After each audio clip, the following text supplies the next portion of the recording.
अस्सलाम वालेकुम, मेरे पेज में खुशामदीद। आज हम एक इंतहाई अहम टॉपिक पर बात करेंगे कि जो अक्सर जिसका डायग्नोसिस मिस हो जाता है और लोगों को पता नहीं चलता कि ये बीमारी भी होती है। तो इसकी वजह से बेशुमार मरीज़ जो इसमें सफ़र करते हैं और उनको सही तरह से रहनुमाई नहीं मिल पाती और ना ही इसका ट्रीटमेंट वो ले पाते हैं।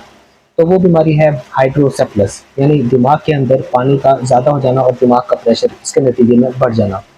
हमारे दिमाग के अंदर पानी की थैलियाँ होती हैं, जिसके अंदर एक माया जिसका फ्लूइड जिसको सीएसएफ कहा जाता है, वो सर्कुलेट करता है, क्योंकि आपके दिमाग के गिर्द भी और हरा मगज के गिर्द भी आपका सर्कुलेट करता है, और जिसका नॉर्मल दिमाग के अंदर का प्रेशर 7 से 15 सेंटीमीटर वाटर है।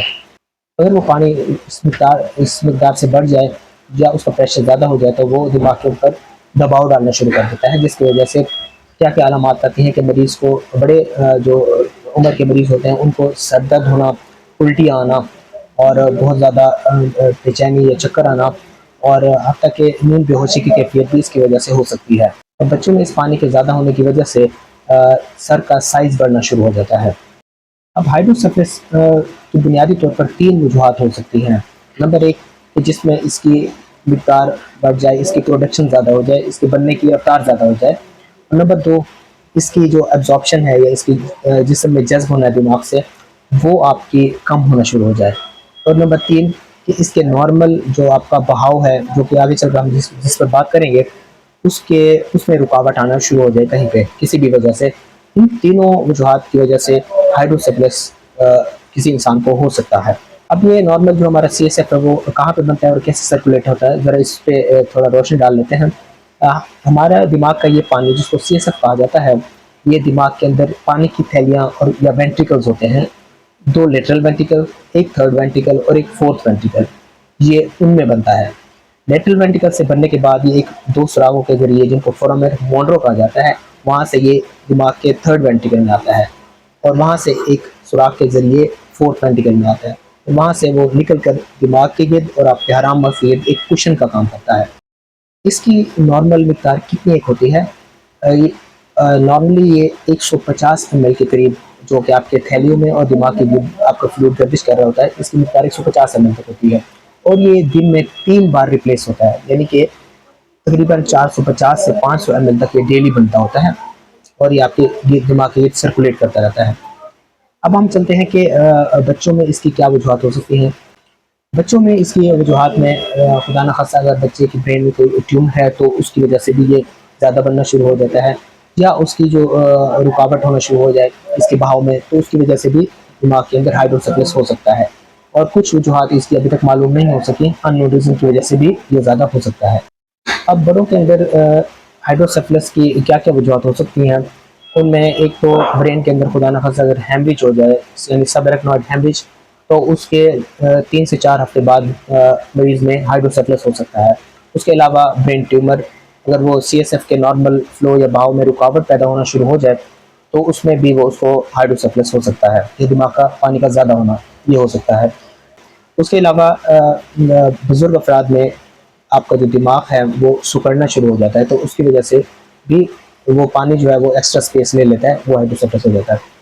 अच्छा, इसके अलावा एक खुदा न खास्ता किसी मरीज़ को अगर हेड इंजरी हो जाए या दिमाग की चोट लग जाए तो उसके 2 से 3 माह के बाद उसको हाइड्रोसेफलस का मसला हो सकता है, जिसकी अलामात आपने ज़हन में रख लेनी है कि उस सूरत में उसको बार-बार सर में शदीद दर्द होगा, उल्टियाँ आएँगी और खुदा न खास्ता ग़ुनूद की कैफ़ियत भी उसको हो सकती है। अच्छा, अब इसके डायग्नोसिस की तरफ चलते हैं कि इसकी तशख़ीस कैसे होती है। बच्चों में तो आपको आसानी से पता चल जाता है कि बच्चे का सर का साइज़ बढ़ना शुरू हो जाता है। जो बहुत छोटा बच्चा होता है 2 साल से कम, उसमें सर का साइज़ बढ़ना शुरू हो जाता है। और बड़ों में आपको जैसे अलामात बताएँ, उसको उल्टियाँ आएँगी, उसको सर का दर्द होगा या उसको ग़ुनूद की हो सकती है। इसका टेस्ट अब कौन-सा कराना चाहिए या कौन-कौन सा होता है? इसमें सबसे पहले जो टेस्ट वो कराते हैं वो आपका सीटी स्कैन है। उसके अंदर हमें दिमाग के अंदर पानी की थैलियाँ फैली हुई मिलती हैं, दिमाग के अंदर पानी ज़्यादा हमें नज़र आता है उसमें सीटी स्कैन के अंदर। इसके अलावा एक और टेस्ट होता है जिसमें कमर के अंदर सुई डाल के आप दिमाग के पानी का प्रेशर मेज़र करते हैं, जिसको एलपी मैनोमेट्री कहा जाता है। उसके ज़रिए भी ये तशख़ीस होता है। अब चलते हैं इसके इलाज की तरफ कि इसके क्या-क्या इलाज होते हैं।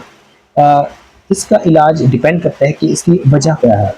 अगर खुदा न खास्ता ये मसला ब्रेन ट्यूमर की वजह से हो रहा है, तो जब तक उसका इलाज नहीं होगा, यानी कि उसका सर्जरी करके उसको ट्यूमर को नहीं निकालेंगे, तब तक ये मसला उसका हल नहीं हो सकता हाइड्रोसेफलस का। इसके अलावा कुछ अद्वियात भी, एक दवा ऐसी भी है जो कि पानी के प्रेशर को वक्ती तौर पर कम कर देती है, या कुछ मरीजों में ये उसको मुस्तकिल फ़ायदा भी दे सकती है। वो दवा भी दी जाती है जिसकी वजह से पानी का प्रेशर कम हो जाता है और कुछ मरीज़ ठीक हो जाते हैं। अक्सर मरीज़ आर्जी तौर पर और कुछ मरीज़ मुस्तकिल तौर पर भी इससे ठीक हो जाते हैं। अगले तरीके इलाज की तरफ चलते हैं कि खुदा न खास्ता जिन अफराद में ब्रेन हेमरेज के बाद जिनको हाइड्रोसेफलस या पानी ज़्यादा होना शुरू हो जाता है, तो उनमें एक प्रोसीजर करते होते हैं ईबीडी, एक्स्ट्रा वेंट्रिकुलर ड्रेन, जिसमें दिमाग के अंदर तकरीबन इस जगह पे आप सुराख करके एक नाली डाल देते हैं आपके पानी की एक थैली के अंदर दिमाग की। वो वहाँ से सीएसएफ भी और जो ब्लड पड़ा होता है वो भी निकालना शुरू कर देता है आहिस्ता आहिस्ता, और मरीज़ की कंडीशन बेहतर होना शुरू हो जाती है और वो वक्ती तौर पर उसका इलाज हो जाता है। बाकी में चलते हैं उस इलाज की तरफ जिसको मुस्तकिल इलाज समझा जाता है, ये जो इस चीज़ का मुस्तकिल इलाज है, और वो है शंट डालना। अब ये शंट क्या चीज़ होती है? शंट कई तरह के होते हैं जो कि उनको सबको तफसील में बयान करना भी मुमकिन नहीं है इस वीडियो में। जो सबसे ज़्यादा यूज़ होता है वो है वीपी शंट, वेंट्रिकुलो पेरिटोनियल शंट। ये क्या चीज़ होती है? इस शंट का एक हिस्सा ऑपरेशन करके दिमाग के पानी की एक थैली में डाला जाता है। वहाँ से एक बारीक सी नाली के ज़रिए जिल्द के नीचे से होता हुआ वो पेट के अंदर दूसरा उसका सिरा डाला जाता है। अब वो क्या करता है, उसके अंदर एक वेल्व लगा होता है। जब पानी का प्रेशर ज़्यादा होता है तो वो वेल्व खुल जाता है और वो पानी यहाँ नाली से होता हुआ एक्स्ट्रा पानी वो पेट के अंदर चला जाता है। इस तरह से दिमाग के अंदर पानी का प्रेशर नहीं बढ़ता और मरीज़ को इस अलामत से निजात मिल जाती है। अब शंट कई तरह के होते हैं, जो सबसे अच्छा शंट जिसको कहा जाता है, या सबसे टॉप की शंट जो इसमें आपको मिलती है वो है मेडट्रॉनिक की शंट, यानी जो कंपनी है मेडट्रॉनिक, वो सबसे अच्छे शंट्स बनाती है। आखिर में हम जिक्र करें कि बुजुर्ग अफराद में जो पानी का दिमाग के अंदर ज़्यादा होने से कुछ ऐसी अलामत आती हैं जो कि कम्प्लीटली ट्रीटेबल हैं, जिनका इलाज किया जा सकता है और वो शंट लगाने से वो बिल्कुल ठीक हो जाते हैं। उन बुजुर्ग अफराद में पानी के ज़्यादा होने की क्या अलामत होती हैं? वो 3 अलामत होती हैं। नंबर 1, उनका वॉक करना, यानी जो चलने का अंदाज़ है वो ज़रा मुतासिर होना शुरू हो जाता है, वो लड़खड़ा के चलते हैं। नंबर 2, उनकी याददाश्त मुतासिर होना शुरू हो जाती है। और नंबर 3, उनका छोटे पेशाब पर कंट्रोल नहीं रहता, वो बार-बार निकल जाता है। ये 3 अलामत जिस बुजुर्ग फ़र्द में हो तो उसको नॉर्मल प्रेशर हाइड्रोसेफलस का मसला है, और वो अफराद शंट से बहुत ज़्यादा मुस्तफ़ीद हो सकते हैं और वो ठीक होकर बिल्कुल नॉर्मल ज़िंदगी भी गुजार सकते हैं। उम्मीद है ये वीडियो आपको पसंद आई होगी, आपको मालूमात मिली होगी। अगली वीडियो तक के लिए इजाज़त दीजिए। अल्लाह हाफ़िज़।